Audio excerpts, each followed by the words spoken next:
Advertencia. Este programa, sus componentes y posibles invitados no tratan de expresar ideas políticas ni religiosas. En este programa solo divulgamos hechos históricos y relatamos leyendas, sin ningún posicionamiento político, ni religioso, ni social.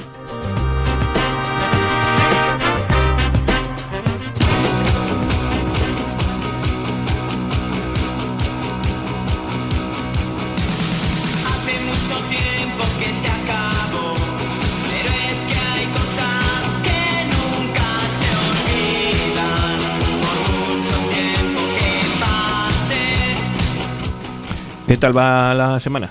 ¿Vas apretado? De Semana Santa estoy. De Semana Santa ya. En plena pasión. Sí. Es verdad que ahora es cuando más jaleo tenéis, ¿no?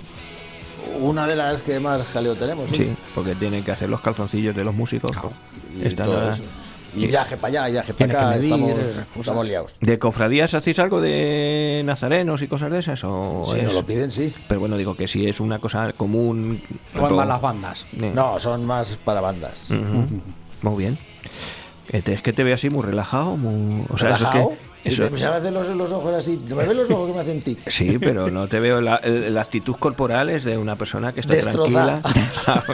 Como Igual un águila que de un un tiro. destrozado de un tiro. Como un águila de un tiro. No es que esté relajado, es que estoy destrozado.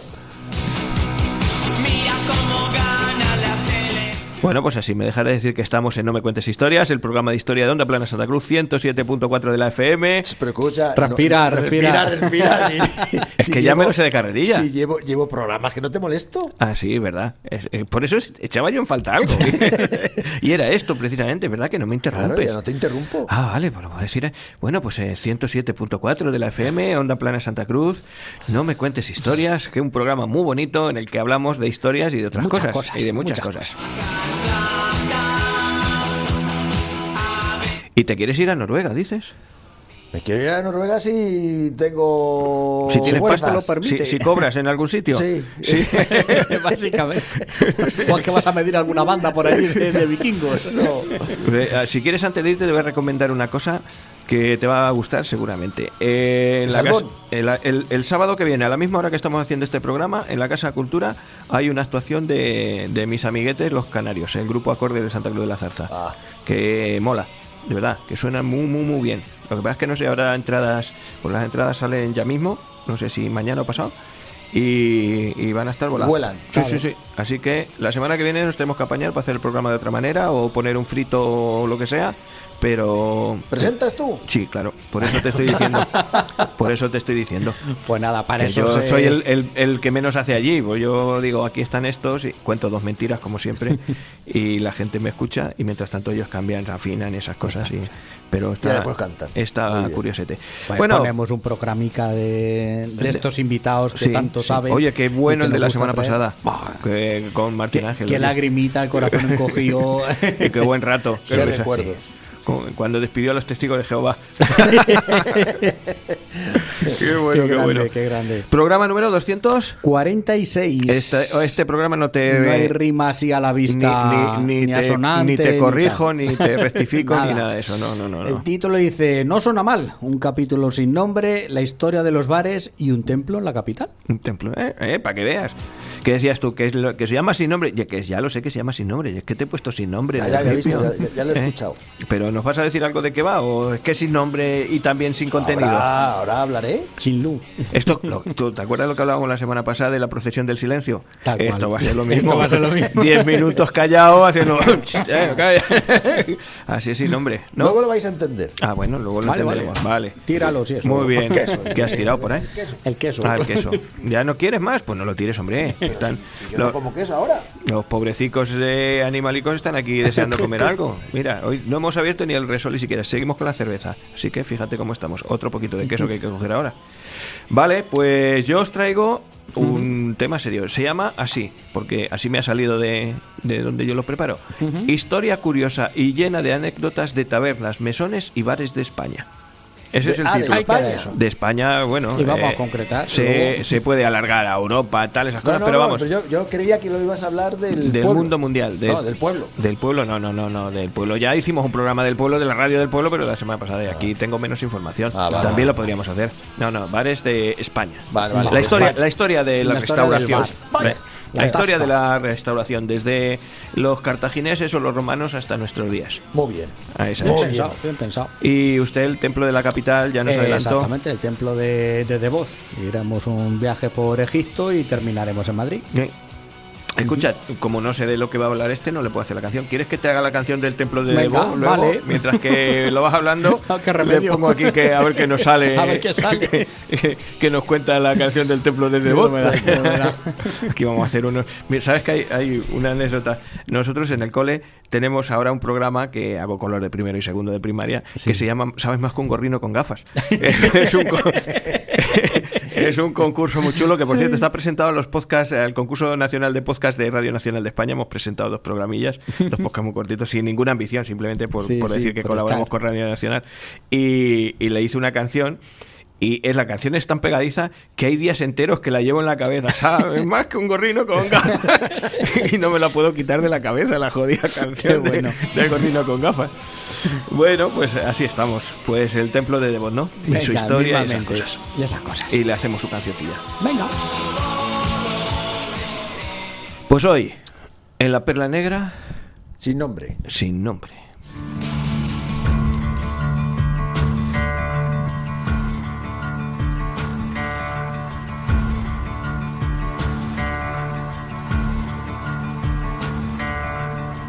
There ain't no grave can hold my body down. There ain't no grave can hold my body down.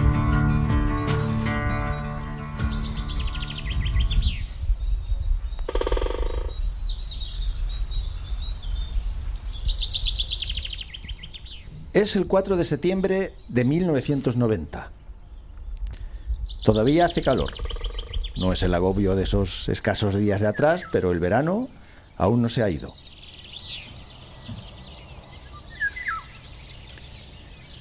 En Portbou, un pequeño pueblo costero de Gerona y fronterizo con Francia, a unos 50 kilómetros de Perpiñán, sobre las 7 de la mañana, alguien camina por el monte de la localidad. Desde allí se aprecia una maravillosa vista de toda la bahía de Portbou.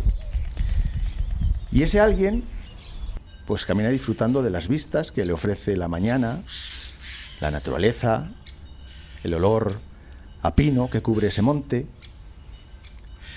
Y según camina, en uno de esos pinos, en el más alto que hay, observa algo que le pone los pelos de punta. Es el cuerpo de una chica que está colgada.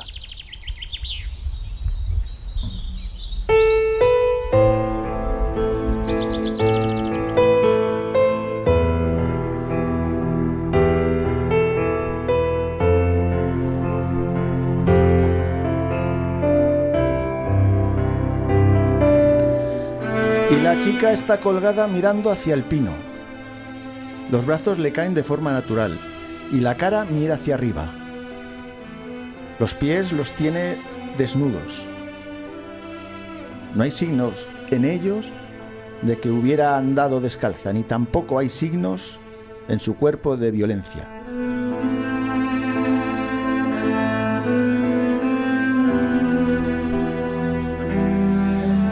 Esta persona llama rápidamente a la Guardia Civil, que se persona en el lugar. También lo hacen los periodistas, fotógrafos y curiosos. Y curiosamente, los que no se personan, los que no aparecen en el lugar de los hechos, son el forense y el juez, que delegan en la Guardia Civil. Y ellos lo tienen clarísimo. Muerte voluntaria. El cuerpo sin vida es llevado al cementerio de Figueres, en donde se le hace un informe. Y el informe dice que es una chica de aspecto nórdico, hombros anchos, cabello castaño oscuro, unos 20 años de edad, sin identificación, y que la causa de la muerte ha sido el suicidio.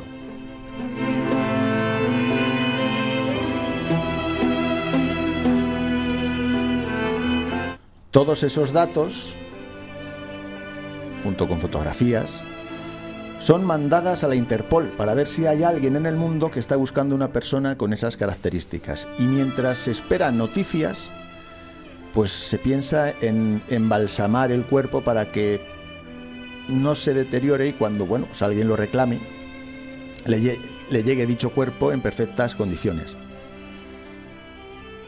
Se pasa un mes, se pasan 2, se pasan 3 y nadie reclama el cuerpo. Bueno, pues se opta entonces de sacar el cuerpo de las cámaras y enterrarlo con la siguiente leyenda: no name, que en castellano quiere decir sin nombre.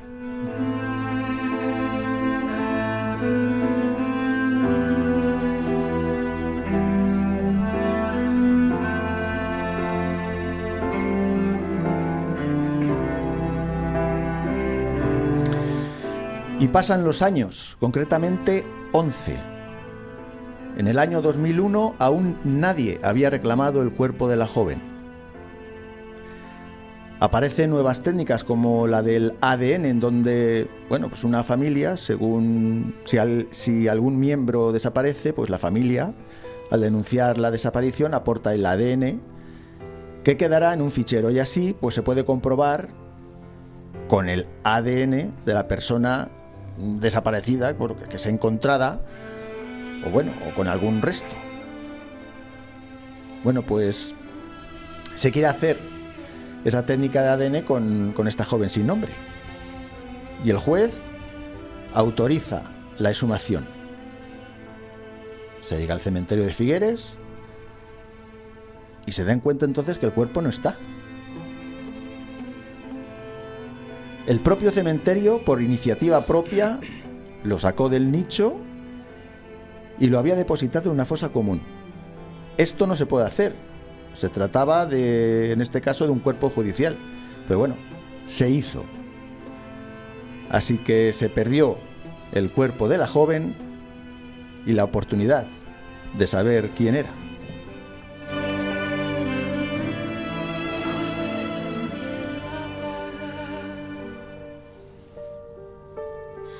Tu memoria se alza en mi piel. Entre rosas marchitas te busco, pero el frío me arrastra otra vez.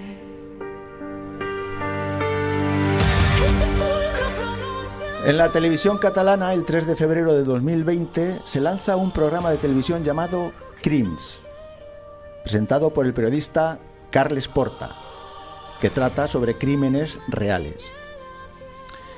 Carles y su equipo tratan el caso de esta joven y empiezan a investigar. Durante la grabación, donde participa el forense que no acudió al lugar de los hechos, pues a este se le enseñan unas fotos, que tampoco vio el día de los hechos. Y se da cuenta de algo, y es que la chica no tiene ninguna marca de haber subido ella sola al pino. Y que de la forma que está colgada tampoco lo podría hacer ella sola, pero es que tampoco una persona sola lo hubiera hecho. Así que el forense dice que más de una persona es la que cuelgan a la chica. 30 años después, el forense dictamina que no fue suicidio, sino homicidio. He buscado tu rostro en la niebla.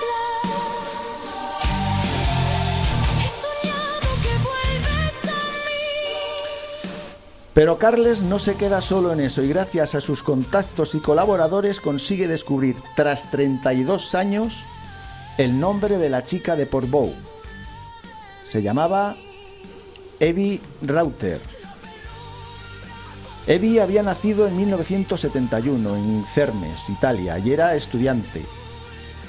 El 3 de septiembre de 1990 se encontraba con su hermana en Florencia. Ese es el día en que su hermana la vería por última vez. Se dio la voz de alarma, claro que sí. Se denunció su desaparición, se hicieron carteles con la imagen de Evi por toda Italia y toda Italia se puso a buscar a Evi. Había un día en la que Evi y su padre habían quedado para que éste fuera a recogerla a la estación. El padre, aún sabiendo que su hija estaba desaparecida, acudió a la hora acordada. Se pasó toda la noche hasta el día siguiente, esperando. El frío me envuelve, me niego a ceder. Mi vida en tu sombra no dejaré hasta que la muerte nos reencuentre. También los carabinieri mandaron los datos e imágenes a Interpol, igual que lo hizo la Guardia Civil. Pero entre unos y otros, nadie la identificó.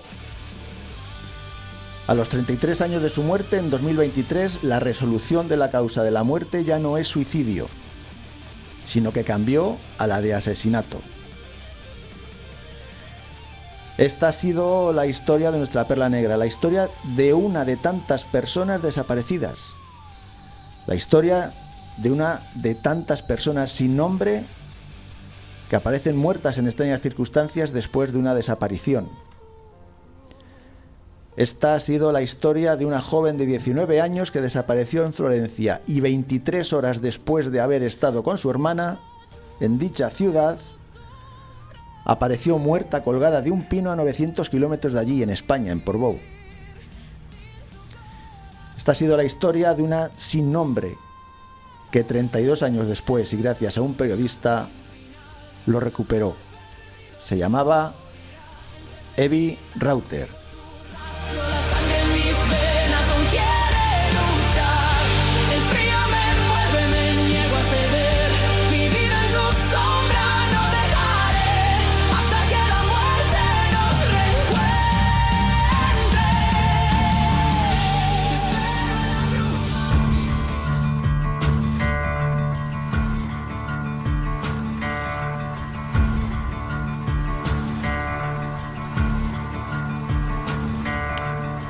There ain't no grave can hold my body down. Y ya no se sabe nada más, ni quién la mató, ni por qué. No se sabe nada más. Había, el día de los hechos, había una testigo, el cual, cuando fue a hablar con la Guardia Civil le dijo: señora, usted no moleste y métase en su casa. Esta testigo escuchó unos gritos de una mujer joven que provenían de un campamento de unos chicos que había allá al lado, chicos y chicas, chicos en general, que había al lado, a los cuales les interrogó la Guardia Civil, pero dijeron que no conocían a la muchacha, que no sabían quién eran, y ya está. Entonces, 32 años después, bueno, se supo al final quién fue, gracias a Carles, al programa Crims, y bueno, ya no sé más si siguen investigando o qué, porque aquí en España pues ya la desaparición y la muerte, Sí, bueno, caso cerrado. Casi que ha prescrito, aunque eso no, esos crímenes no prescriben. Pero A mí la historia me ha encantado, pero lo que más me ha gustado es cómo sacas petróleo de piedras. Macho.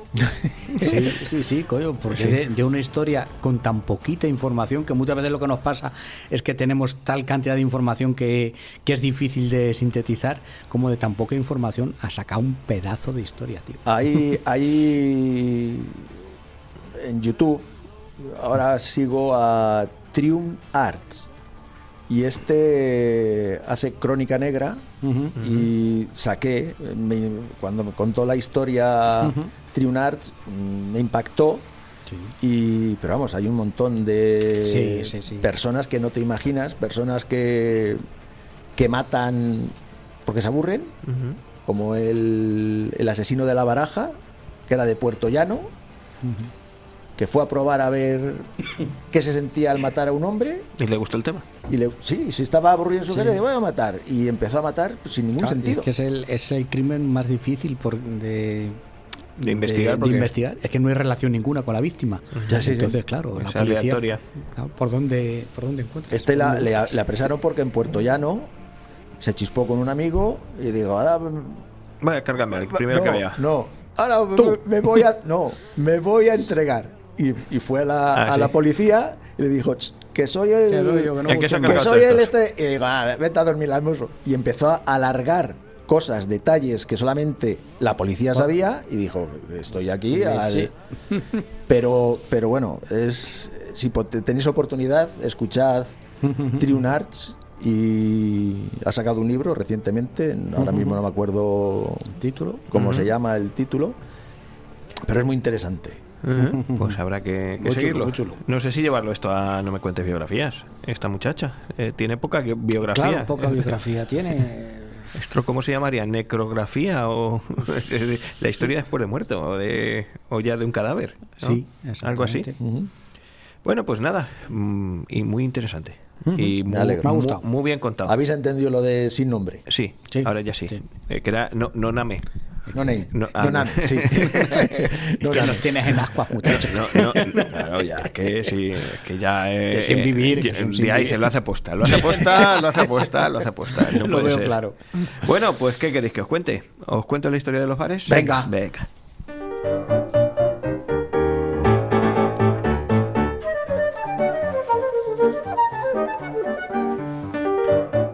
A mí me pasa lo contrario que a este. Yo tengo aquí mucha info.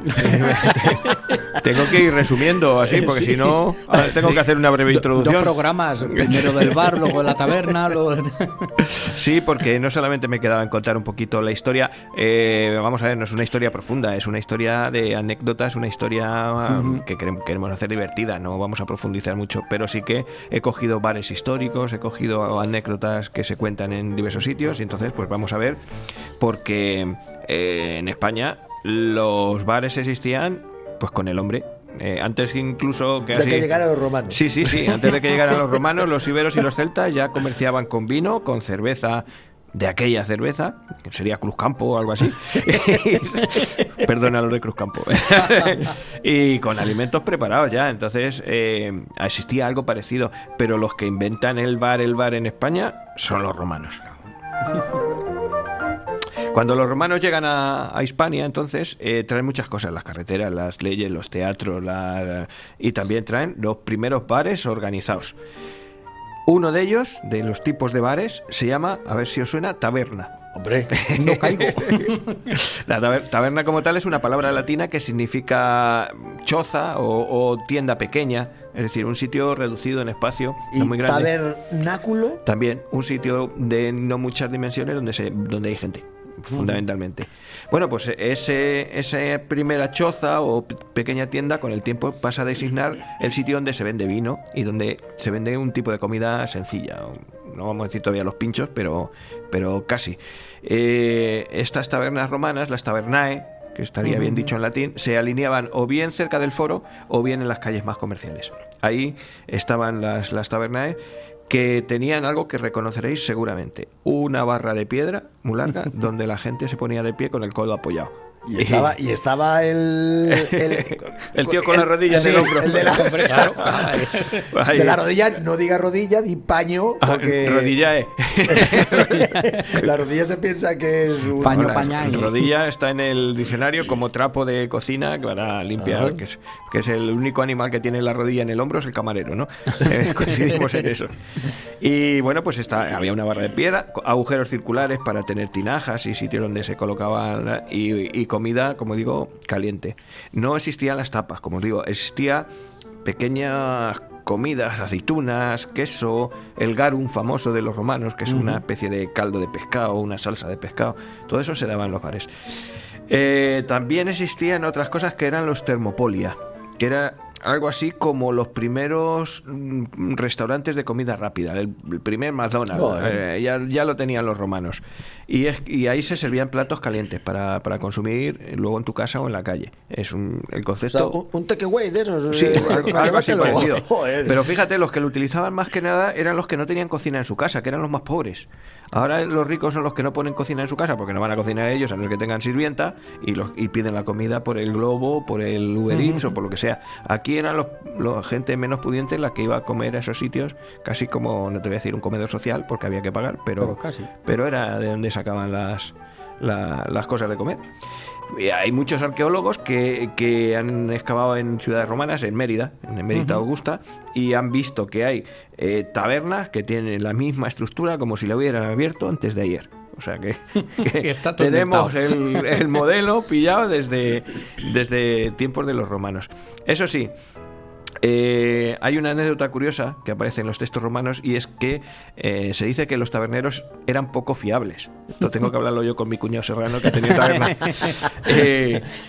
Os suena Juvenal, el escritor y poeta romano. Se quejaba de que los taberneros rebajaban el vino con agua, o con agua del río incluso, y el vino en sí era muy malo, le echaban para aromatizar por hierbas y cosas de esas. Por eso los vinos aromatizados vienen de ahí.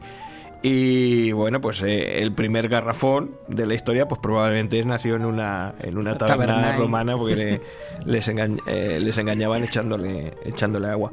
Había otra costumbre curiosa, que es que muchos romanos, como os he dicho, pues no se sentaban, bebían apoyados a la barra de la calle. 2000 años después seguimos haciendo igual. exactamente igual. Y que no somos romanos, dices.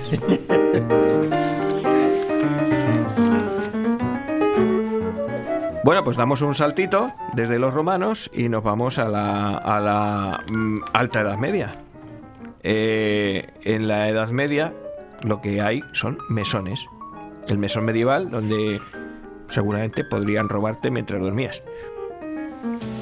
En la Edad Media nacen posadas y mesones. La palabra mesón viene de, que lo hemos hablado aquí alguna vez, del mansio, la mansio romana, La casa. la al casa, final, ¿no? en la parada oficial de las calzadas romanas, donde los viajeros podían descansar Bueno, eso, y ahí viene- cambiar caballos. Y de ahí viene la palabra Mansión, mansión, Sí, sí. viene de eso. La maison de française. la maison française. Claro, todo viene de la misma casa. Es un edificio. En este caso, las mansio eran las, por lo que luego han sido la Cañada Real y demás, los sitios de paso, las ventas. Las ventas. Que hablaremos ahora después. Sí, sí, sí. Así que en la España medieval, un mesón era un lugar donde se ofrecía comida, vino, alojamiento también y establo para los animales. En muchos casos eran negocios familiares. El dueño del mesón hacía de todo, hacía de cocinero, de posadero, de camarero, de contable y también de árbitro de peleas, porque era muy común, las peleas eran Ahí más que nacería común. también el autónomo. Seguramente. Seguro, seguro. Ya en el bar. Ya Ya el autónomo ya nació en el bar. Pues, ¿qué pasa? Que los viajeros llegaban cansados, llegaban con armas, claro, porque el camino tienes que ir armado. Muchas veces se pimplaban, iban borrachos. Los mesones eran lugares muy importantes, pero también bastante caóticos. Allí el día a día era muy caótico. De hecho, hay un cronista del siglo XIII que describe un mesón de Castilla donde dormían 30 personas en la misma sala. El suelo estaba cubierto de paja y los viajeros dormían vestidos y con la bolsa de dinero atada en el cinturón. ¿Por qué? Para que no te la robaran Hombre. mientras dormías. Eran también muy comunes, por ejemplo, los peregrinos en el Camino de Santiago. Y cuenta la historia que un francés que despertó una mañana y descubrió que alguien le había cortado la bolsa con un cuchillo mientras dormía. Cuando se queja al mesonero, macho, que me han robado, que dice, "Bueno, eso pasa cuando uno duerme demasiado profundamente". Es culpa tuya. No estaba muy interesado el posadero en investigar a ver quién había sido. Había otra curiosidad en estos mesones, igual que ahí he dicho que había 30 personas durmiendo en la misma sala, es que en casi todos solo había una mesa. Una mesa Una muy mesa larga, larga. que es donde todos comían. Allí ponía todo el mundo su plato al lado de quien fuese, y de ahí viene la frase de sentarse a la mesa del mesón, es decir, la mesa más grande que hay es la mesa del mesón y todo el mundo... Escucha, pues cuando estuve yo en Suecia, pasé a un bar vikingo, bueno, un bar de Sí. Ujú. recreación vikinga, y era así, o sea, no tenía mesitas así donde tú te llegabas. En sino- Alemania también es muy típico Sí. las mesas corridas, por sí. decirlo así. Eso viene de esta época y de eso, de poder compartir comida y lugar con cualquier desconocido. En España teníamos una peculiaridad, que es el Camino de Santiago. No en todos los sitios teníamos una autovía medieval de ese tamaño con tanta gente que necesitase cubrir sus necesidades vitales. Alrededor del camino hay restaurantes, hay mesones, hay tabernas, hay alojamientos, hay puticlubs, hay todo, porque es lo que necesita cualquier viajero. Entonces, pues desde el siglo XI miles de peregrinos caminan desde Europa hasta Santiago de Compostela, y estos necesitan, por lo que digo, comida, vino, pan, alojamiento. Así que en cada pueblo van apareciendo posadas, hospitales de peregrinos y tabernas. Muchos mesones del norte de España nacen precisamente de servir a estos caminantes. Hay una escena típica medieval que sería un peregrino francés que entra cojeando imaginaros, porque viene por alguna... Ampolla en el pie. Porque está jodida la cadera. Y entra en un mesón de Burgos, por ejemplo. Viene cubierto de polvo, con mucho hambre, agotado. El posadero le ofrece sopa, pan, vino y un lugar junto al fuego para que se caliente un poquito el hombre. Y el peregrino paga con alguna moneda, pero también con historias y con noticias del extranjero. Es decir, que es también la vía de comunicación de toda, a través de la cual se transmite toda la cultura. Es decir, el mesón se convierte también en la agencia F, el sitio donde se reciben las noticias sociales. de primera mano. Las Sí, redes pero sociales. seamos serios, el mesonero estaba de acuerdo con que le pagara solamente con leyendas y con historias y con... Pero no solamente en esa época, en épocas posteriores te voy a contar que hasta los estudiantes pagaban con poemas. ¿Ah, sí? Sí, es que cada Sí, uno... luego el mesonero lo utilizaba esa fuente de reclamo. noticias como reclamo para atraer Claro. gente. Cuidado. Si tú te marketing. quieres ir allí a enterar, es que el bar ha sido muchas cosas. Vamos a seguir hablando de ellos.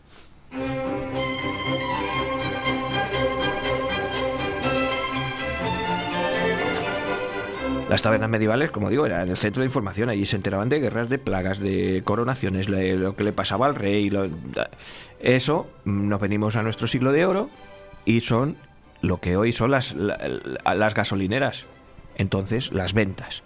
Las ventas en los caminos del siglo de oro en Castilla, pues aparecen que eran casas aisladas normalmente, procedentes también seguramente de los sitios donde estaban estas mansio en los caminos romanos, y allí los viajeros igual pueden comer, beber, dormir, pero también tienen fama de ser lugares pues de trampas y engaños. A Quijote se la dan 3 o 4 veces en las ventas, entre una cosa y otra.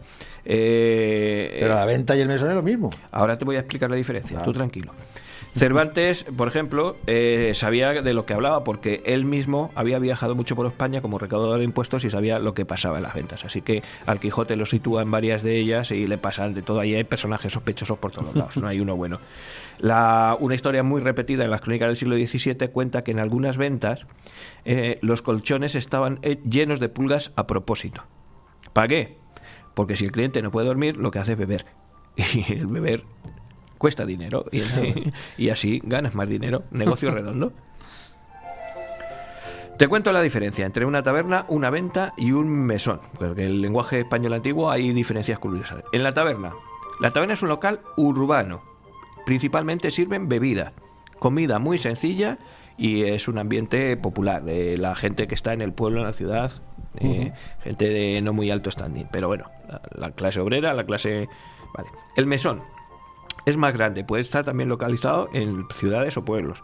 Ofrece alojamiento, la taberna no, y está, como digo, en pueblos o ciudades. Y la venta se sitúa en los caminos, es para viajeros y están normalmente aisladas y tiene también establos y alojamientos. Entonces parece un poquito el mesón. La diferencia es esa. El mesón está más localizado, más centrado en las ciudades. Y la venta está en venta caminos. está Fuera. allí En las apartada en el afueras. camino. La gasolinera que te digo yo ahora. Había un famoso truco en esta época, el truco del vino infinito, no se acababa nunca. Y es que en muchas tabernas antiguas se servía en jarras de barro, lo habéis visto en alguna película, la jarra de barro. Y el truco consistía en ponerle un doble fondo a la jarra. Es decir, tú coges tu jarrita normal que cabe medio litro, pero a mitad de tal, esa jarra está hecha para que el suelo de la jarra Sea sea más gordo. tocho o por lo menos tenga un doble fondo, con lo cual echas menos vino del que parece. Llénamelo. Y a lo mejor en vez de medio litro lo que le estás echando es un cuartillo o lo que sea. Ahí se dice que un inspector municipal descubrió esta trampa en una taberna de Madrid del siglo XVII y el tabernero respondió: sí, que yo no os engaño, es que ahorro para que los clientes no se emborrachen. Encima Me el tenía que dar las argumento, gracias. creo que no le convenció mucho el argumento al inspector, pero hombre, él tenía su fin. Así que nada, llegamos al punto en que tenemos el nacimiento de una cosa muy española, las tapas. El origen de las tapas tiene mucha leyenda, eso sí. Hay una muy divertida que involucra al rey Alfonso X de Castilla, que dice que según la tradición el rey enfermó y su médico le recomendó beber vino acompañado de pequeñas cantidades de comida para que no se emborrachase. Cuando se recuperó, le gustó tanto el tema de un vinito y que le dijo que en todas las tabernas había que servir el vino con algo de comer, con su tapita. Y hay otra más graciosa que parece, a alguna gente le da más verosimilidad, que dice que en Cádiz los camareros cubrían los vasos de vino con una lancha de jamón y un poquito de pan para evitar que se metieran las moscas dentro de ella. Entonces, por eso viene el nombre Está mal de pensado. tapa. Tapa, claro. La tapa de la jarra. Eso lo había escuchado de Carlos III, para tratar de luchar contra la embriaguez. La gente solamente vivía de vino, no, te comes primero la tapa, por lo menos te echas algo sólido al cuerpo. Bueno, en cualquier caso, la costumbre viene por ahí. Y otra cosa muy típica de las tabernas son las peleas que hemos hablado antes. Las tabernas del siglo oro, desde que Quevedo era Quevedo, por ejemplo, o que Lope de Vega era Lope de Vega, pues somos conscientes de que había peleas. Allí se mezclaban pues todos, soldados, estudiantes, actores, espadachines, pícaros, todo el mundo Lo mejor pasaba de por cada allí, casa. lo mejor de cada casa. En el siglo XVII hay una crónica madrileña que dice que dos hombres empiezan a discutir a ver qué vino era el mejor, si el de Toledo o el de Valdepeñas. Pues el tuyo es mejor, el mío es mejor, el tal, no sé qué. La cosa escala, empiezan a darse voces, empiezan a darse empujones, finalmente sacan espadas. Resultado, 3 heridos, la mesa entera rota y el tabernero cobrando una jarra por cada una de las que habían tirado. Así que el que salió ganando al final, el tabernero. El tabernero. Y lo que te decía, los estudiantes... Eso nos pasó a un amigo y a mí. Sí, ¿discutisteis? No discutimos, sino que, escucha, que pago yo, no, que pago yo, no, que pago yo. Y dijo, Cobra los dos. no, nos puso otra ronda y dice, venga, ahora pagáis los dos. Claro, eso está bien. Ahí está. Eso lo hace. Por Oye, la paz. en los Simpson aparece eso, que igual que están discutiendo Homer Simpson con el otro y dice Moe, dice, bueno, pues pagarme los dos y así no discutí ninguno de los dos. O sea, que lo que te decía de los estudiantes, en Salamanca, por ejemplo, los estudiantes eran clientes habituales de las tabernas, pero no siempre tenían dinero. Qué vida más perla del estudiante, los Ay, que hemos por sido Dios. estudiantes, ¿verdad? Por Y Dios, fuera de por tu Dios. casa. La tradición cuenta que algunos pagaban con versos improvisados. Si el poema era bueno, el tabernero les hacía la gracia y les perdonaba la deuda, pero si era malo, te tocaba lavar los platos.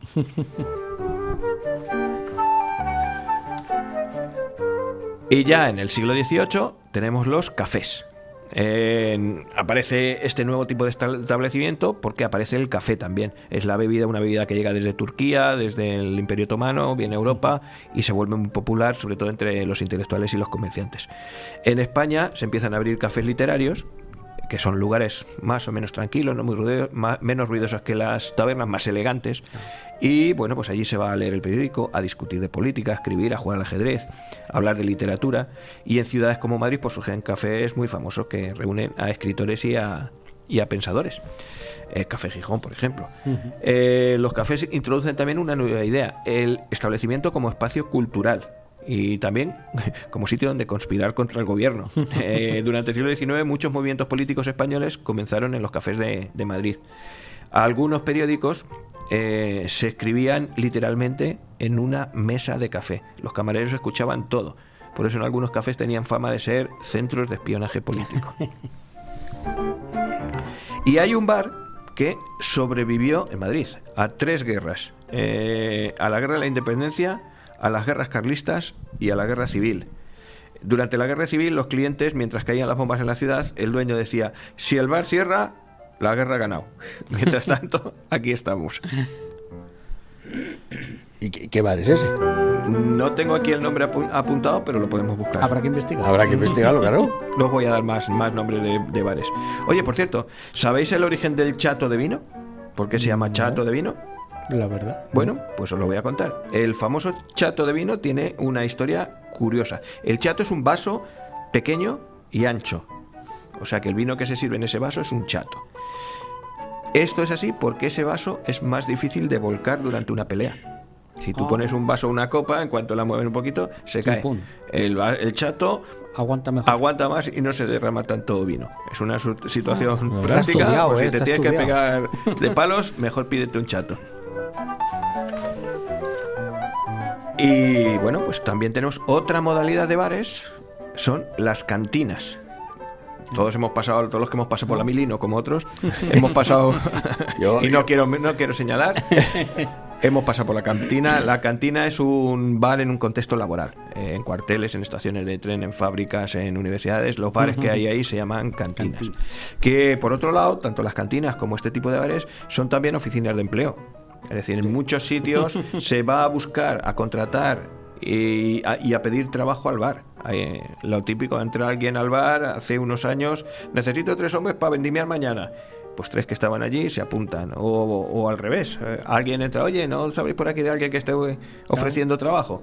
Así que el bar es oficina de empleo, es centro de noticias también. Cuando alguien viaja, va al bar a contar los rumores que hay de guerras, de epidemias, de nuevos impuestos, de cambio de ley.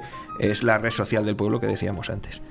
Y un ring de boxeo. Y un ring de boxeo, por supuesto, en algunos casos. Incluso hay una característica muy curiosa de los bares españoles, que es la discusión. En todos los bares se discute. En otros países discutir sobre política puede terminar mal. Aquí en España puedes discutir de política. Antes, ahora cada vez menos, porque tenemos la piel cada vez más sensible, pero al final terminas pidiendo otra ronda con el que estás discutiendo, o de fútbol, o de política, o de historia, o a ver quién hace la mejor tortilla, tu abuela o la mía. Así que pon otra ronda que seguimos. Y por último llegamos pues a la evolución de lo que hoy es el restaurante moderno. Esto llega casi con el siglo XX. Llega el restaurante con carta, con menú del día, con camareros uniformados. Incluso los restaurantes elegantes heredan cosas de las antiguas tabernas romanas. Sobre todo la importancia de la conversación. Es el sitio para socializar por excelencia. Y los países mediterráneos, y España en concreto, es un país de bares porque es nuestra forma de socializar. Escucha, antes aquí en el pueblo había un montón de bares. En todos los sitios, sí. Aquí estamos un poco escasos, sí, es verdad. Es verdad. ¿Qué más os podía contar? Que he dicho que iba para rato, que tengo aquí muchas cosas. Poneos cómodos. ¿Queréis que os hable de algunos bares muy famosos o muy conocidos? Venga. El Sobrino de Botín, en calle Cuchilleros, en Madrid, desde 1725. Ahí estuvo Goya de lavaplatos. Sí, pues la curiosidad de este bar es que, como digo, fue fundado por Jean Botin. Pues sería Botin, porque es Jean Botin. 1725, es que en aquella época los clientes llevaban su propia carne de caza allí a cocinar, porque las leyes prohibían vender comida preparada en algunos lugares. El restaurante solo lo cocinaba. Tú lo llevabas, lo cocinabas y supongo luego vendería la bebida. Hemingway era un cliente habitual y en la novela de Sun Earth Rise lo menciona como uno de los mejores restaurantes del mundo. También existe una tradición muy curiosa en ese bar. El horno de leña nunca se apagó desde el siglo XVIII. Coño. Otro de Madrid, Casa Alberto, desde 1827. Durante un tiempo fue el edificio donde vivió Cervantes allí. Y en el siglo XIX funcionaba como casa de comidas para actores y escritores que trabajaban cerca del teatro. Los camareros contaban de muchos clientes, pagaban tarde. Siempre prometían hacerlo cuando el próximo libro salga y lo cobre, entonces te pago. Muchos no Vaya negocio. Otro que en este caso nos vamos a Málaga. Es un bar relativamente moderno, 1971, pero el edificio es muchísimo más antiguo. Es el Pimpi. El Pimpi era el nombre que se le daba a los jóvenes que ayudaban a los marineros a negociar por el puerto allí de un lado a otro y los guiaban por la ciudad. Y bueno, la anécdota es que las paredes están llenas de firmas de celebridades como Antonio Banderas, Picasso, y etcétera, etcétera. Picasso aparece en muchos bares. El hombre se dedicaba... Le gustaba Le gustaba, sí. Es casi un museo del vino y de la cultura malagueña. Casa Labra, este está en calle Tetuán. Me encanta. ¿Verdad que sí? Pues fíjate, allí se fundó en secreto, ¿sabes qué? El Partido Socialista Obrero Español. Pablo Iglesias Pose y varios compañeros se reunieron allí discretamente y mientras que otros estaban comiendo allí un bacalao frito, estos estaban ahí con el Partido Socialista. En Barcelona, por ejemplo, uno de los más famosos desde 1897, Los Cuatro Gatos, el Quatre Gats. Es un centro de artistas, por allí anduvo también Picasso. Y se dice que además durante un tiempo fue Picasso el que diseñó el menú de ese restaurante. No se perdía una. Estaba en todos los lados. La taberna de Antonio Sánchez en Madrid, una taberna taurina donde iban a parar todos los toreros desde 1830. Bodegas Campos en Córdoba, un sitio donde pues la gente iba allí, entre otros, pues mira, Julio Romero de Torres, que lo tuvimos aquí, que lo trajo hace un tiempo. Casa Ciriaco en Madrid, donde ocurrió el atentado de Alfonso XIII en 1906. El bar Marsella de Barcelona era el bar de la Absenta. No sé si habéis visto, probado o oído las excelencias pero no... de la Absenta te pega eso Gracias a Dios pues no nada. lo conozco de primera mano. Pues a final del siglo XIX y del siglo XX la absenta era una cosa que estaba muy de moda y se la tomaban gente que no hemos nombrado aquí todavía: Hemingway, Picasso, Dalí, etcétera, Los etcétera. artistas. Picasso. Sí, además en este bar, fíjate, había una cosa muy curiosa, que es que durante muchos años no se limpiaba el polvo, deliberadamente, para que pareciese más antiguo todavía. Sí, claro, eso es como tu casa y la mía, si no la limpiamos... Marketing. Mi mujer dice, hay que limpiar esto. No, que parezca antiguo, esto que parezca... Y alguno más que tengo por aquí. Me los voy a dejar, pero os tengo que contar una historia curiosísima que habla de... en 1904 se instaura el descanso dominical. Hasta 1904 se trabajaba de lunes a domingo, todos los días de la semana, y claro, pues no había ni motivo para descansar, porque no existía ni momento para descansar. Entonces los entonces ilustrados dijeron, hombre, vamos a ver, que los obreros está bien por los estudios que estamos haciendo, que si descansas luego vuelves a rendir más. Y lejos de ser una ley muy bien acogida, generó muchísima controversia. De hecho, cambió la sociedad por completo, incluidos los bares. Y os cuento por qué. Se trabajaba de lunes a viernes 12-16 horas diarias, sin descanso.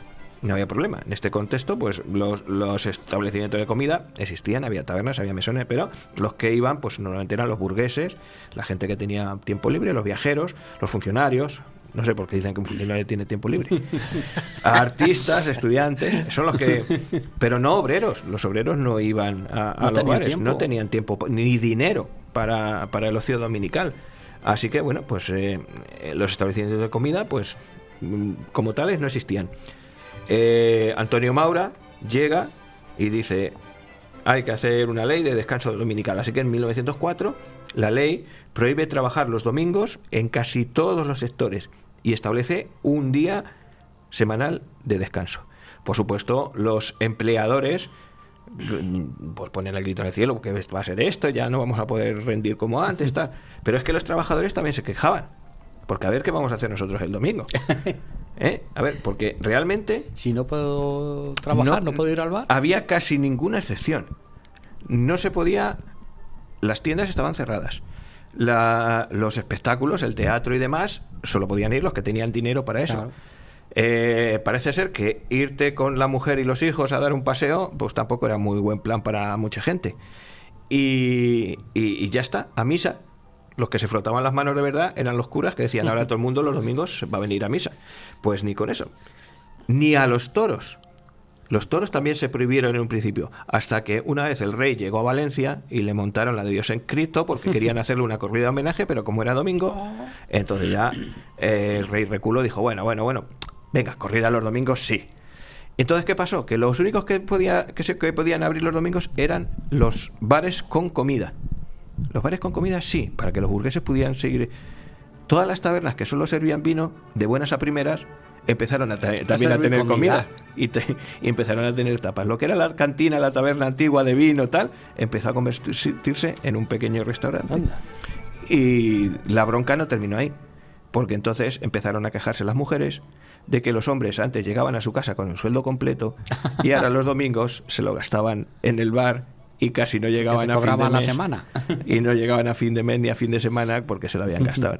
Así que así cambió la ley, cambió la sociedad española, entre otras cosas. Ya nos habló de las vacaciones pagadas que no llegaron hasta el siglo hasta los años 30 del siglo XX. Eso ya es otra historia. Pero en este caso el descanso dominical trajo estos cambios. Sí.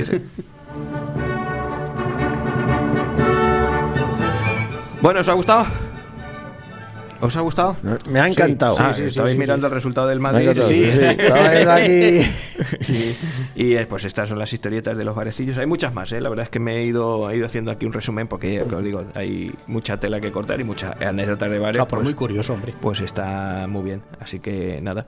¿Damos redes sociales? Venga. Bueno. Pues empezamos con nuestro muro de Facebook, No Me Cuentes Historias, con 1.654 seguidores, tal cual. También tenemos nuestra cuenta de Twitter, @NoMeCuentesOnda. Tenemos nuestro Instagram, no me _cuentes historias. Estos muy chiquititos, estos estamos, le decía Rafa, 150 y tantos, ahí vamos, pero con lluvia fina, poquito a poco subiendo.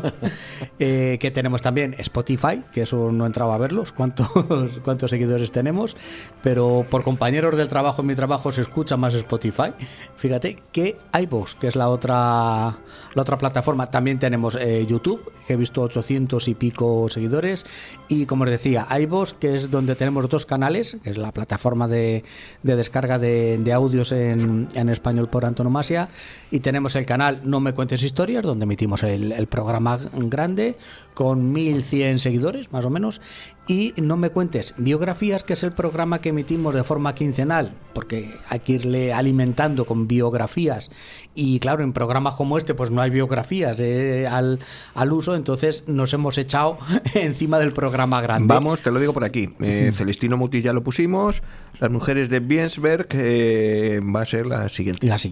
Claro, estamos muy cerquita. Y eso, el programa principal que emitimos los domingos por la tarde y se vuelve a emitir los jueves por la noche, y el programa chiquitín, el de No me cuentes biografías, los sábados a las 5 de la tarde. Eso es.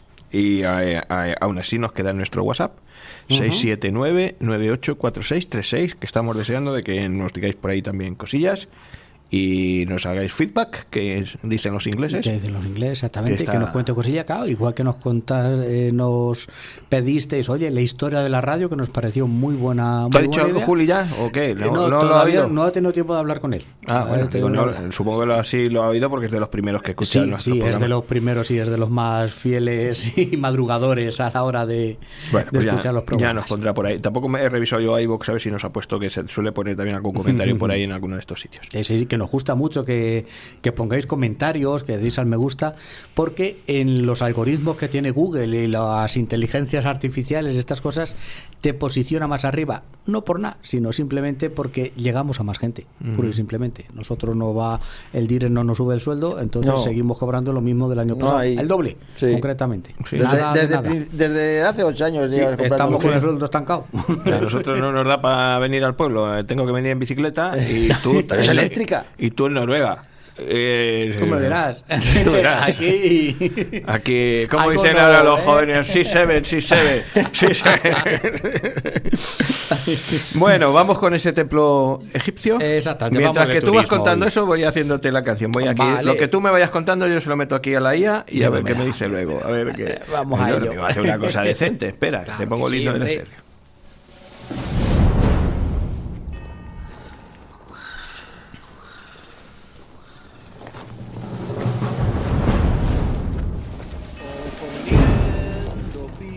A caballos, enfrentando arcabuces a piqueros, con el alma unida.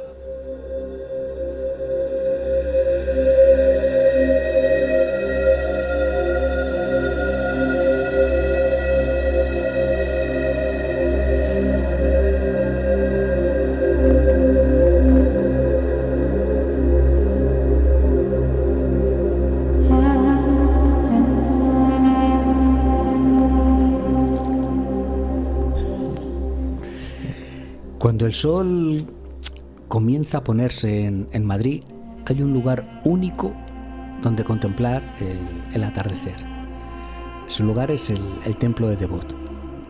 En medio de parques, de avenidas, de edificios modernos, vas a encontrar unas piedras que no tienen que estar allí, que no han nacido allí, sino que 2000 años atrás nacieron a los pies del lento y viejo río Nilo.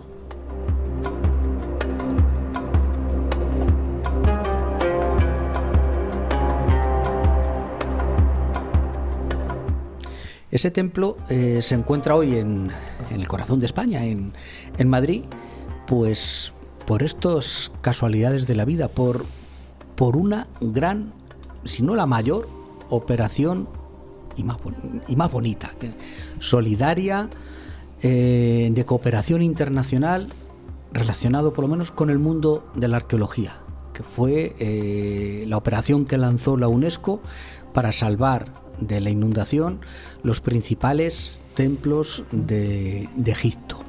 Se construyó una presa y todo se tapaba. Hoy vamos a proponer un doble recorrido. Vamos a conocer la participación española en esa gran operación que se conoce poco. Conocemos el templo, pero conocemos poco lo que hay detrás y por qué España se vio favorecida con el regalo de este templo. Y por otro lado vamos a conocer qué significa el templo egipcio dentro de la religión egipcia. Hoy nos vamos, como os digo, al Viejo Egipto. Hoy nos vamos al mejor atardecer de Madrid. Hoy nos acordamos del templo de Devot.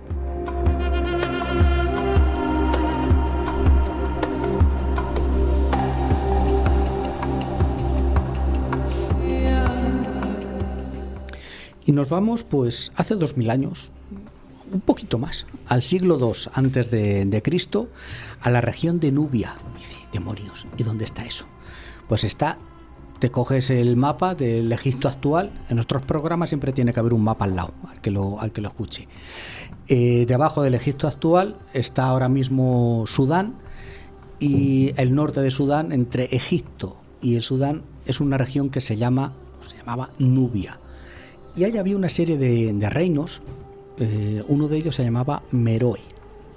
Es digamos que el paso intermedio, el colchón que tenía Egipto entre el Alto del Bajo Egipto, donde el esplendor de los faraones, y los grandes reinos del África Negra, de Etiopía, de Uganda.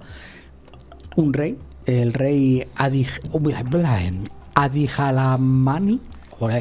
Qué bien te salió. Adijalamani, y mira que lo he estado toda la mañana en mi casa, pero no ha habido forma. Adijalamani, ahora sí me sale. Fue el que ordenó construir este templo de Devot. No vamos a decir que sea el templo de Abu Simbel, ni muchísimo menos. Nuestro templo de Devot es un templo más bien de segundo orden, enmarcado dentro de un programa de construcciones religiosas a lo largo del río Nilo, en lo que se viene a llamar la primera catarata, la segunda catarata del Nilo, que no son cataratas.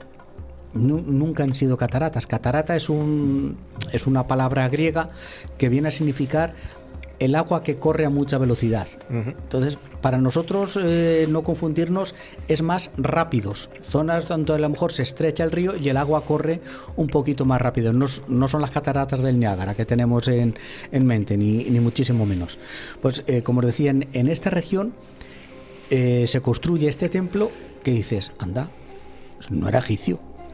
Lo hacen los nubios, lo hacen los meroes, lo hace una gente que no era egipcia. No era egipcia como tal, pero sí de cultura egipcia, ¿sabes? Y en el siglo II ahí estaban ya, no era el esplendor de los faraones antiguos, era la dinastía de Ptolomeo. Ptolomeo era el general de Alejandro Magno que recogió que heredó, por decirlo así, o el reparto del imperio de Alejandro. Acordaros que muere con 30 añitos y sin descendencia, entonces sus generales se reparten el gran imperio de Alejandro, y Ptolomeo es el que recibe, el que ocupa el trono de Egipto. Y es la dinastía tolemaica la que va a construir estos templos, y extiende la influencia de Egipto mucho más hacia el sur, hacia esta Nubia, hacia este norte del Sudán. Como digo, estaban dentro de unas construcciones de varios templos, donde pues bueno, era un templecillo, vamos, uno más. Estaba dedicado al dios Amón. El dios Amón, dentro de Egipto, de la religión egipcia, pues era de los que tenía un peso específico importante, porque es el dios creador, el dios protector del orden universal, muy ligado al poder, a la realeza. Entonces iremos viendo, ir apuntando cosillas que hacen que se parezca o que luego heredará religiones posteriores, entre ellas el cristianismo. Y esta es una de ellas. La vocación del dios Amón será el que marque la primera construcción de este templo de Devoz, que juega un papel fundamental en la legitimación del poder del faraón. Al final lo que están haciendo con los templos es propaganda del poder del faraón. Me salí emperador, no, es del faraón, para hablar propiamente dicho. Como os digo, no era territorio propiamente egipcio, pero sí era de una gran influencia cultural. El templo no se quedó, no se construyó y nos olvidamos de él, no. Nació chiquitito y luego esta dinastía de los Ptolomeos y posteriormente los romanos, porque quedaban 4 días, como quien dice, para que llegara Cleopatra y Marco Antonio y Julio César y demás, y llegara la influencia romana y también ampliaran el templo y le adjuntaran una divinidad femenina, Isis. Isis es la diosa de la fertilidad, de la maternidad, de la protección. Isis, es que me ha gustado mucho, digo, no voy a hablar, es que sí, porque me ha gustado mucho el tema, sí, es que Isis es la Virgen María. Hay imágenes de Isis amamantando a su hijo, a Horus. Leche, es que es la Virgen amamantando. Lo iba a poner al final, pero os lo pongo ahora. En el arte egipcio, la de la izquierda, luego lo ponemos en YouTube, es Isis amamantando como os digo, a Horus, al niño. Va pasando el tiempo, los griegos helenizan esa figura y ya aparece una matrona griega con sus túnicas y demás. Continuamos con el arte paleocristiano en las catacumbas y sigue, y ya aparece la Virgen María, que coge todo su esplendor en el Renacimiento. El cristianismo y otras religiones bebe muchísimo de la religión egipcia. La Sagrada Familia no viene a ser sino Osiris, que es San José, Isis y Horus. La resurrección viene de Egipto. El juicio final viene de Egipto. La forma de la cruz latina viene de Egipto. La anunciación viene de Egipto. Es un tema súper interesante. Como os digo, que si no me voy por las ramas, es muy interesante las similitudes entre esta religión egipcia y posteriormente el cristianismo, pero para no desviarnos, como digo, nuestro templo, el que luego viene para Madrid, está dedicado a Amón y está dedicado a la diosa Isis. ¿Qué va a pasar? Pues que después de los romanos, o mejor dicho, con los romanos viene una nueva religión, el cristianismo, y poco a poco pues el templo se va abandonando. Después del cristianismo viene el islam y al templo pues al final pues está totalmente almacén de grano en el mejor de los casos. Bueno, un poquito ahí.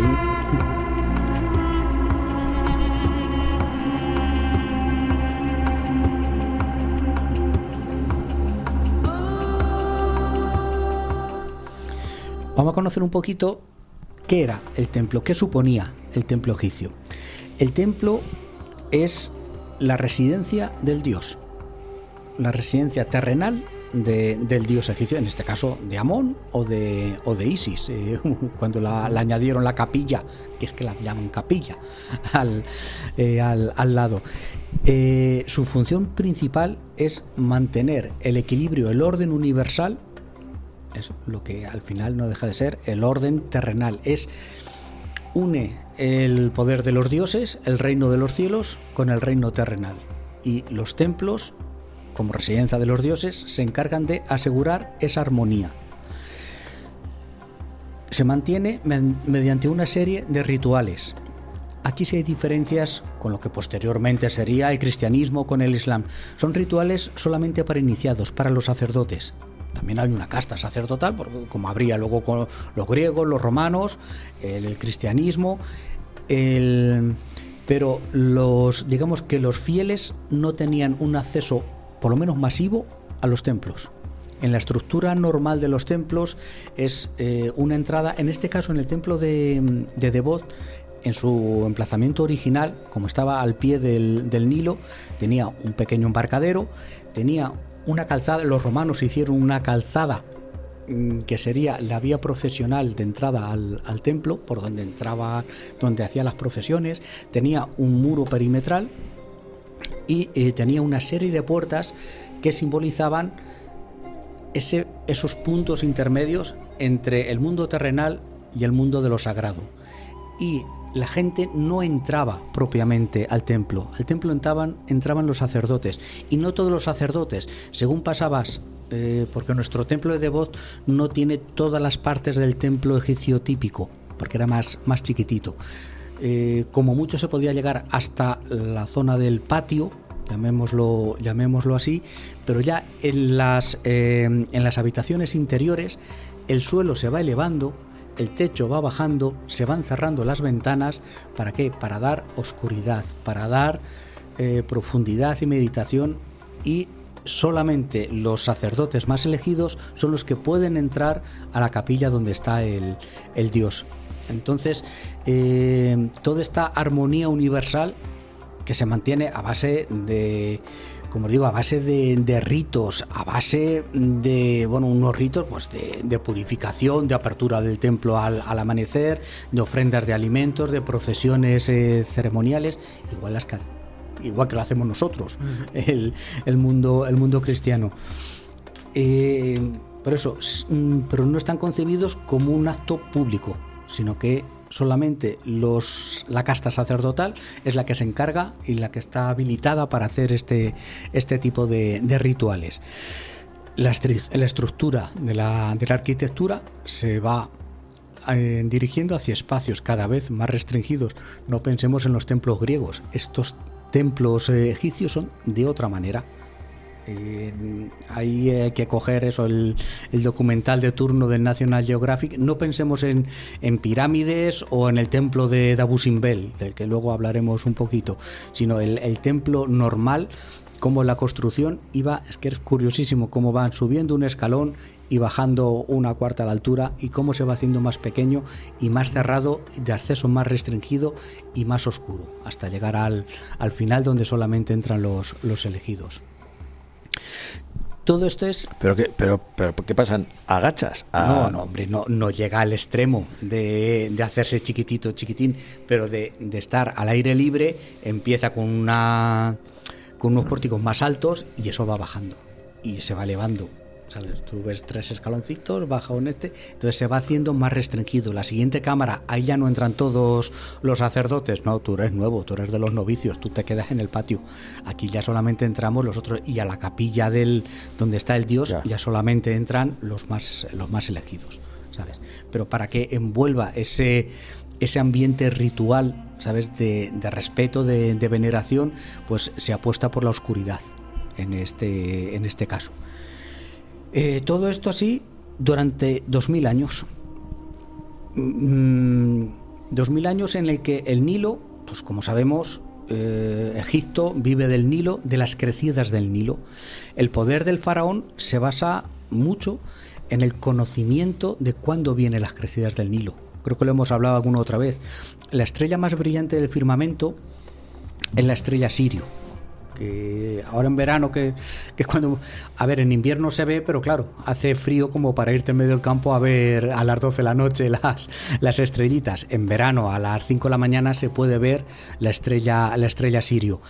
Esta estrella Sirio aparecía en el horizonte cuando las aguas del Nilo empezaban a crecer, cuando el deshielo de las nieves de las montañas de Etiopía llegaba hasta a la altura de Egipto, y el agua empezaba a crecer. Para controlar estas crecidas, pues primero los ingleses y luego el Egipto independiente pensó en construir una presa. En 1880 y tantos, los ingleses, que estaban por allí controlando el cotarro, deciden hacer ya una presa. Una presa justo en esta primera catarata. Creo que hay hasta 6 que hemos hablado antes. Nuestro templo de Devot estaba a unos 15-20 kilómetros de esta primera catarata. ¿Qué pasa? Es una pequeña presa de Asuán, porque está por allí Asuán, que ya sumerge el templo. Esto no me he enterado cuando lo he ido preparando el programa. Nuestro templo de Devot está sumergido desde el año 1900 más o menos, unos 9 meses al año, que es el tiempo que, bueno, el Nilo va crecido, luego durante los meses de la sequía del verano baja y entonces sí se vuelve a ver. Ahí ya el templo sufre una paliza tremenda, porque eso está en medio de un río y eso pasa pues, la mayor parte del año bajo el agua.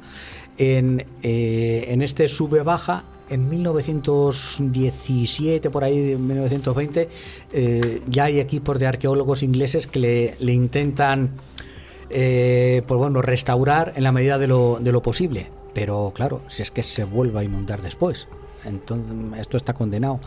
En 1960, con Nasser como dirigente de Egipto, se decide apostar por la gran presa de Asuán.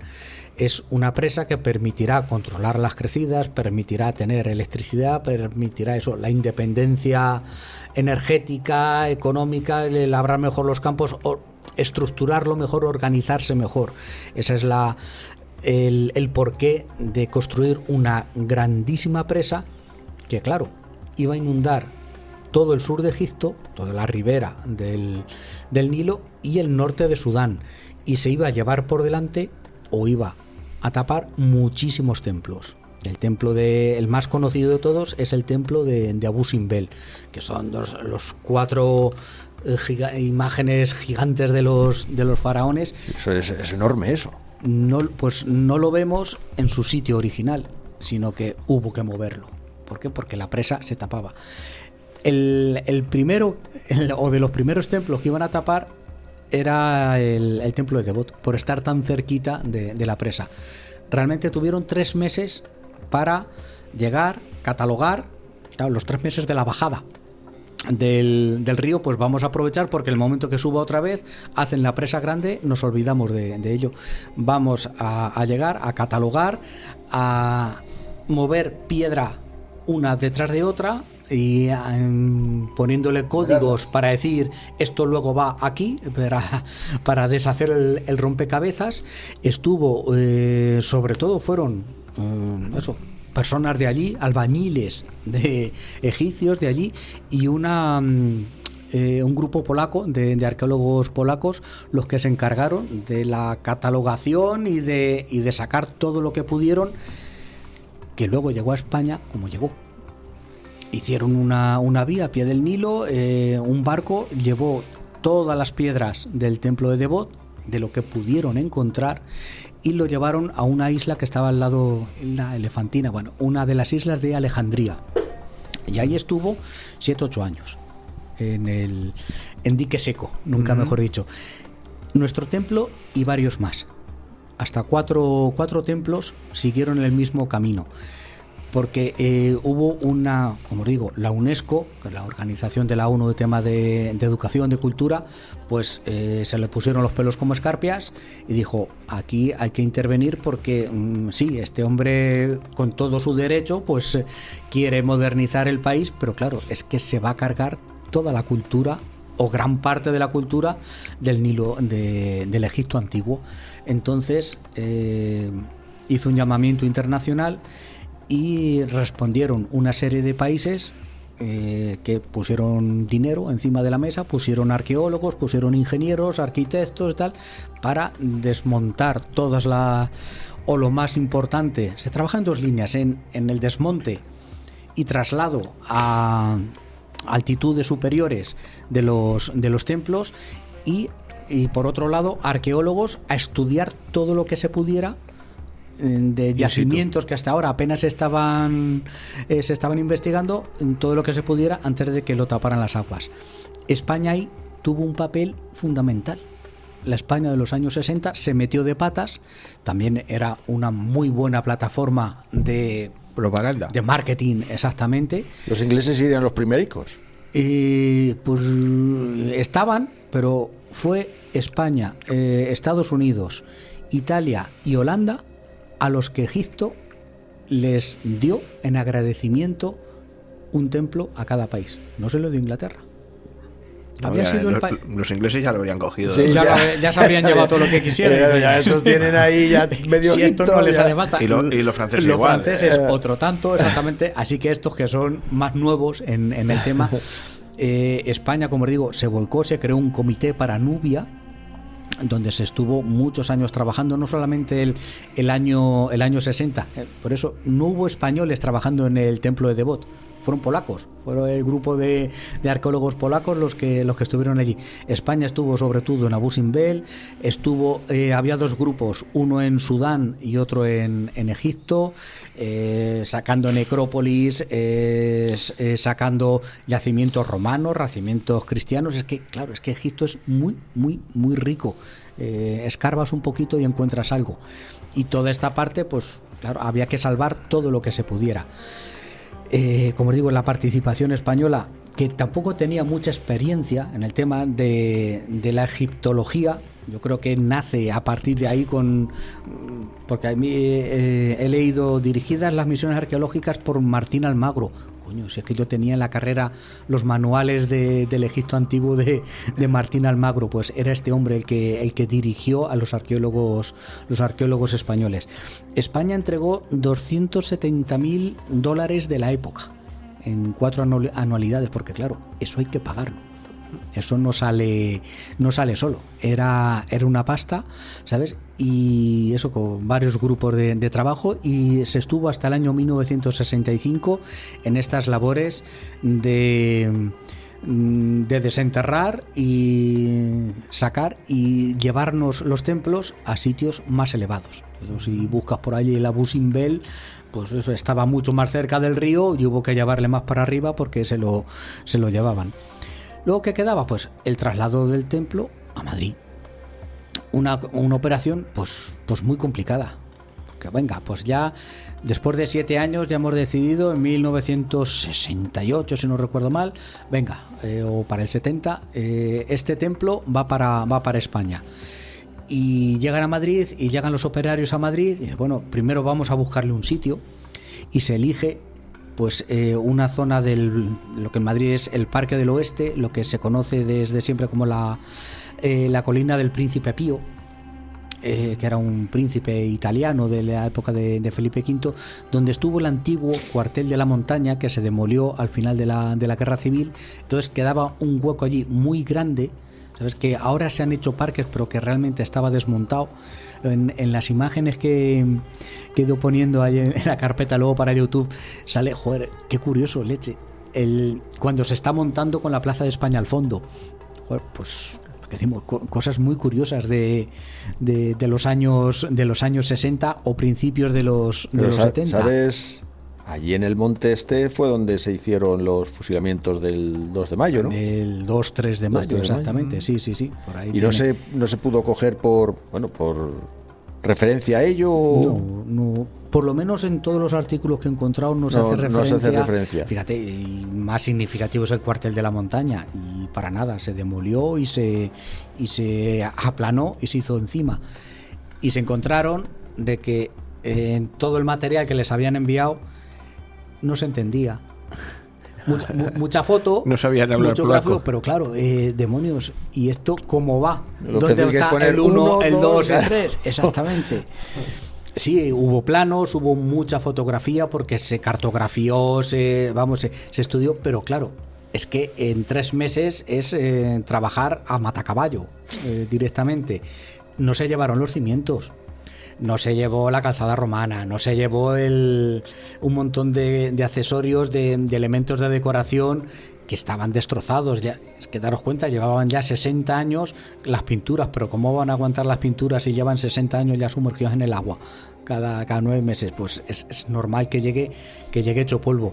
Entonces se tuvo que improvisar, y se tuvo que improvisar con piedra de Salamanca, de una cantera de Salamanca, con la que está hecha Salamanca, con ese tipo de piedra así, de ese tono albero, no sé, muy chulo. A mí me gusta mucho, es de las ciudades que más me gusta, Salamanca.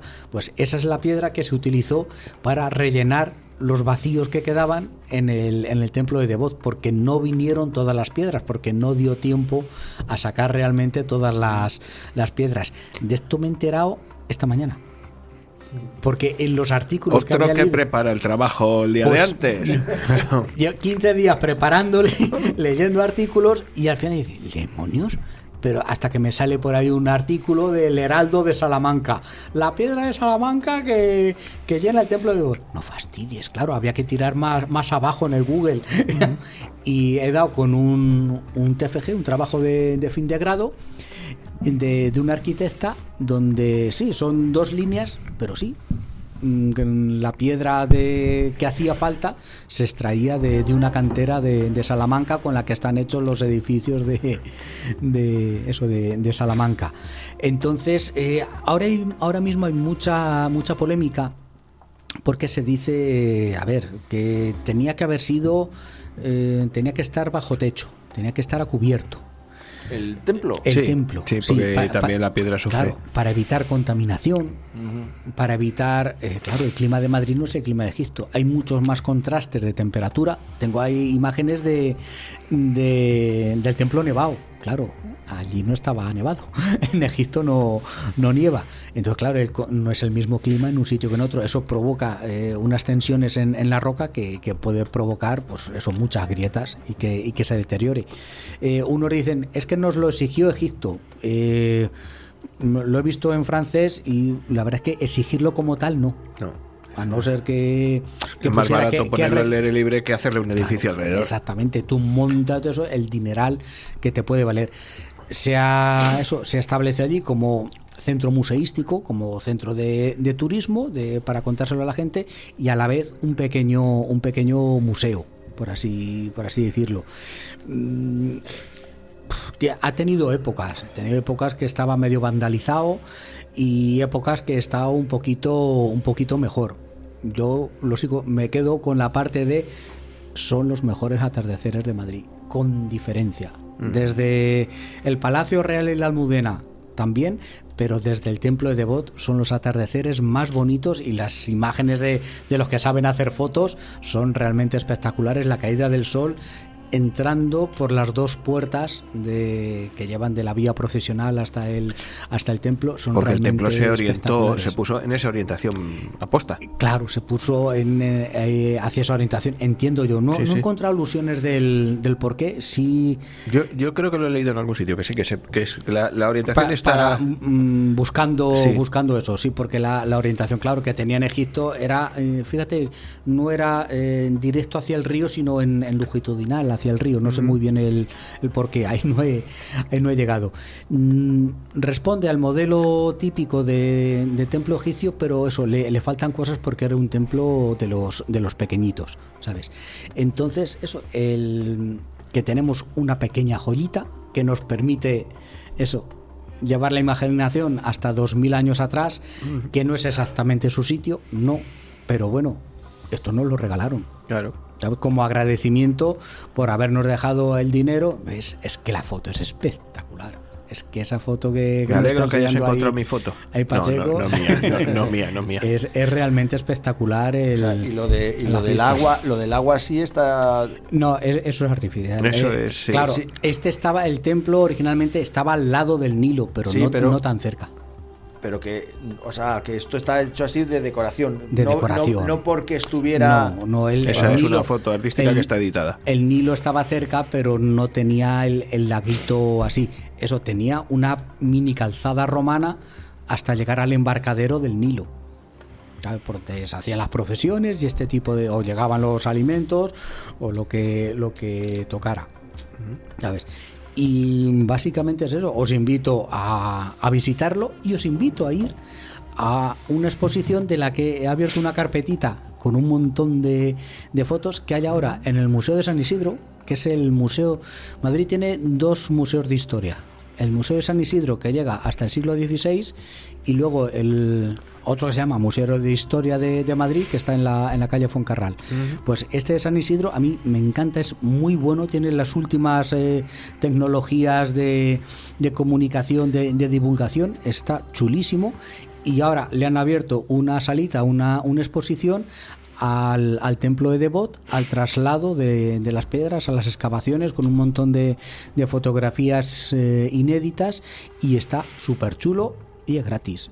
El que no va es para matarle. Es porque no. Y ya pues ve el pozo del Milagro, El pozo de San Isidro bebe y demás, agua. exactamente. Está Después sale de allí y se puede comer unos callos que yo el año pasado me lo comí y este año no lo voy a poder comer. ahí pero- en la placilla San Andrés, pero el olorcillo, Sí, sí, eso la ya- verdad. Anda, que se fastidie. Con los que gana y no se lo puede gastar.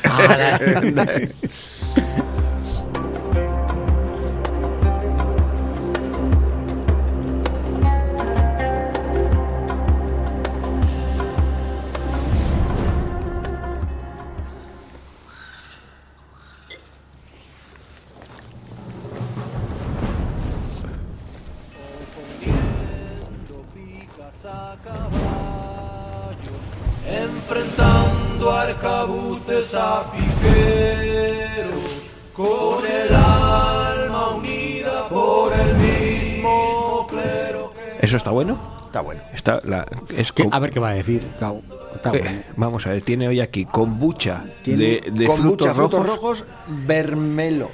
Bueno, sí, porque está en portugués. Y eso no por en el otra Quijote cosa. era bálsamo de Fierabras. Sí, y aquello de allí, activia, kefir, no sé qué. Esto ya me lo he tomado. Bueno, a eso no sé si te hará bien o mal, pero al váter vas a ir. Qué chulo lo del templo de Bot. Oye, me has visto que has estado aquí tomando nota. Tengo una. Ay, es verdad, la canción. Ya os no voy me a- acordaba. os voy a dar a elegir. Ponemos la canción del templo que hizo las maletas, que así lo ha titulado. Las maletas. Y yo iba a poner hoy en Canciones con Historia a Peret cantando un poema de Antonio Machado. Vamos bien de tiempo, llevamos 1 hora y 25. O si queréis poco, hasta las 2. Venga, vale. Con las dos. Primero el Sí, templo. Primero el templo Bueno. y luego Peret. Pues el templo que ha hecho las maletas lo ha hecho una IA.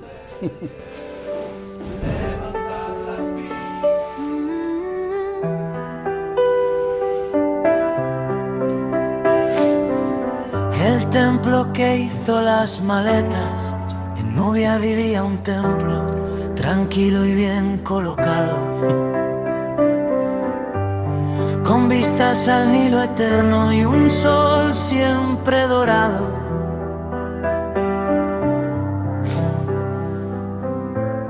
Pero un día dijo Egipto, ay madre, qué inundación.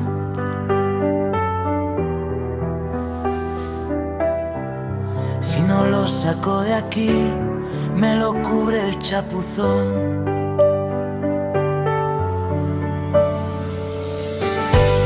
Llamaron a media Europa, ayudad con este lío.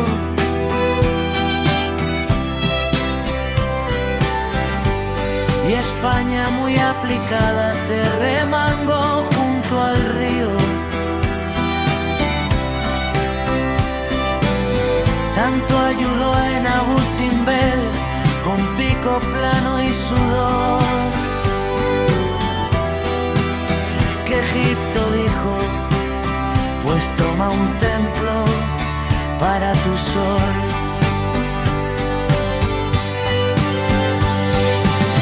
Luego hizo la maleta piedra a piedra, sin protestar. Viajó en barco, viajó en cajas, que mareo al embarcar. Y al llegar a Madrid dijo, esto es desierto, es jardín. ¿Dónde está mi camello y el cocodrilo delfín? Lo montaron con cariño mirando al oeste muy formal.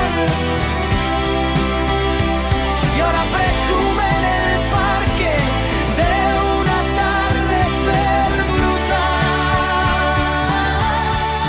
Ni tan mal, oye, ni tan mal, oye. Yo creo que, diré, no sé si nos, Pilla el Me gusta más la de Martín Ángel.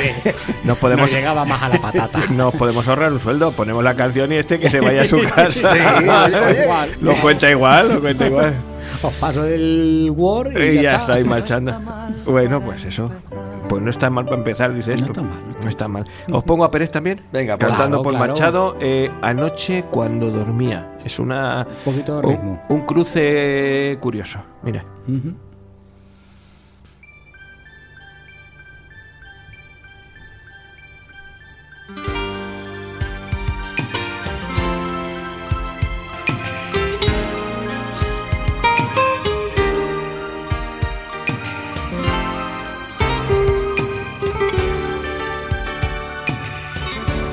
Anoche mientras dormía,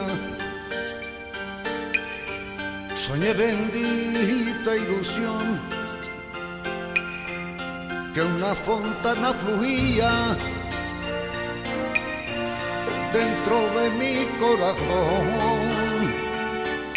Vi por qué acequia escondida hay agua, vienes hacia mí, manantial de nueva vida, de donde nunca bebí, de donde nunca bebí.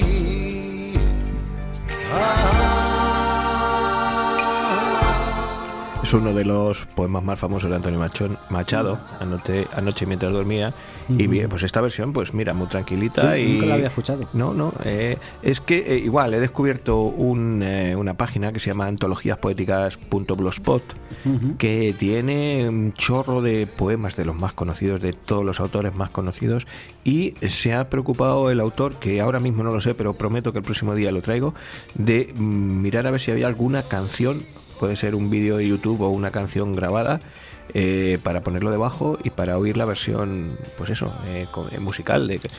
Tenemos canciones de, pues yo no sabía que había, por ejemplo, canciones hechas con poemas de Gloria Fuertes, que hablamos la semana pasada. Pues las hay de cualquiera de los poetas que se os ocurra, de cualquier siglo español y hispanoamericanos. Tenemos canciones que se han hecho a través de o desde esos poemas, y en este caso este cruce me llamó muchísimo la atención. Machado interpretado por Peret, y tiene este Anoche mientras dormía. Está chulo. Os lo dejo otro poquito.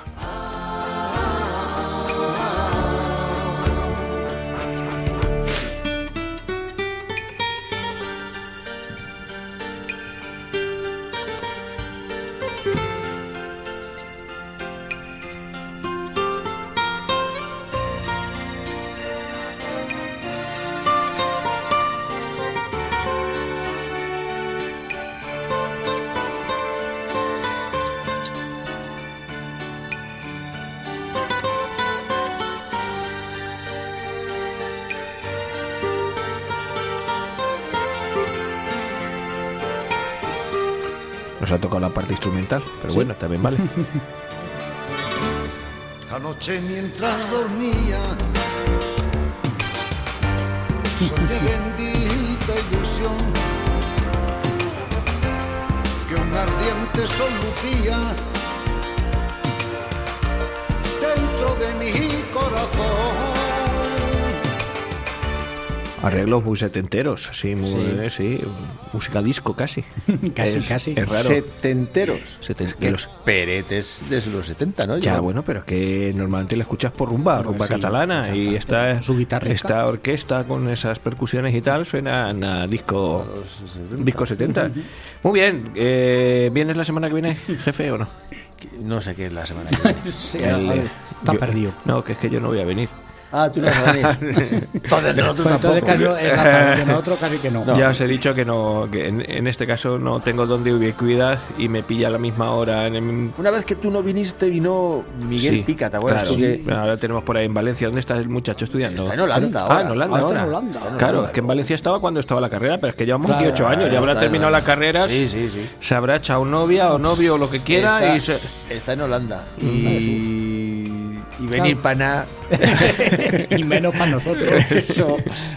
Bueno, pues entonces nos vamos a tomar unas vacacioncitas, entonces nos das permiso ya que no nos pagas. Sí, como los maestros. Bueno, pues para la semana que viene os pongo, por ejemplo, ¿cómo se llama la chica esta gallega que nos escribió un librete? Ay, Muy bueno. la de Roma. Sí, ay, te lo no. digo ahora mismo, que lo tengo por aquí, ¿vale?